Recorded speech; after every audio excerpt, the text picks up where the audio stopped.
Okay, somebody sent me a question. How do I get shaft lean?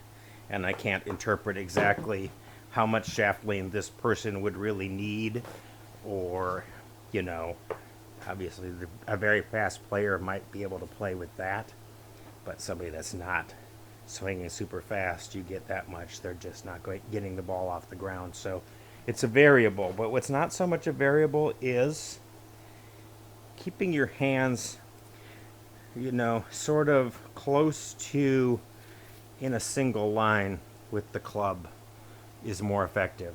Whether that's a fairly vertical line or that line has a lot of slant or you have a little bit of that. Place you don't want to be is here. So how do you kind of ensure that you're getting that? And I had an idea that I just tried out that seems to be, I don't know if it's going to be 100% effective, but I think it will get people into that narrow range of being kind of around that point where they need to be effectively presenting the right amount of loft, giving the ball some compression, those kinds of things. So here's the reason I called this swinging the 4-foot pitching wedges. What I want you to do is stop thinking of that as the club and start thinking of from here to there as being the club. So now your arm has become part of the club, and you can just practice swinging that a little bit and really consider it. You can kind of even feel your arm being a little bit rigid.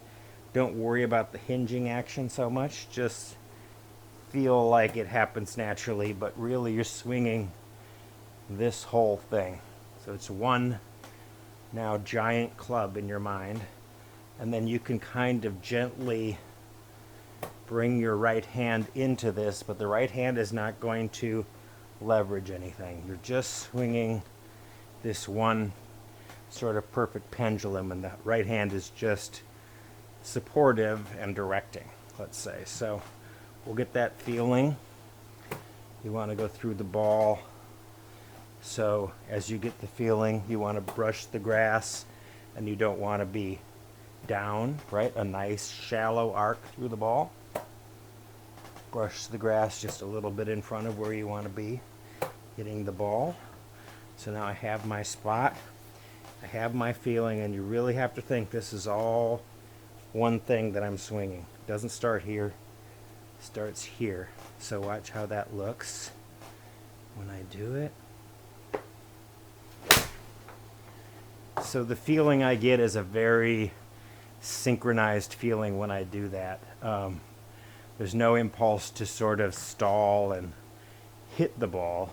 All I can do is swing this whole big giant club through the ball. And that's really the feeling you want to get in your swing. And that's going to take away that variability where you stop. And if you do that, so then let's say you do that, and now you're hitting the ball wildly to the right, which is the most likely, wildly to the right. You're not likely getting rid of a too strong grip, but you might be. So let's say you got that feeling, you're neutral, you're swinging the giant club.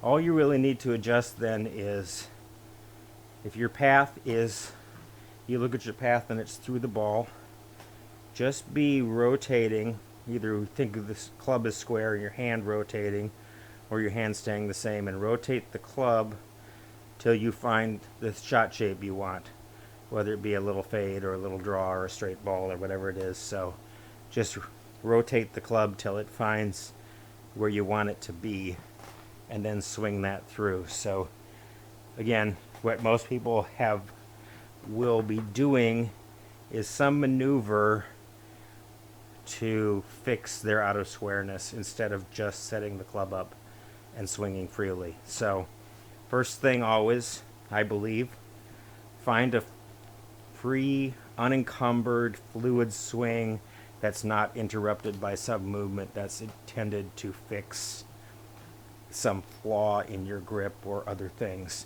So find the movement first, get it to be nice and free flowing, and then try your different adjustments until you feel like, okay, I'm right there.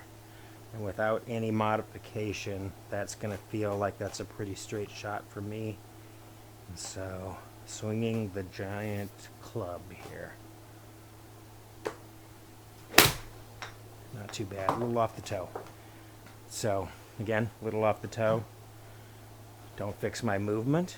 Stand 1 inch closer. Bend over a little more, something like that. So, that's it for today.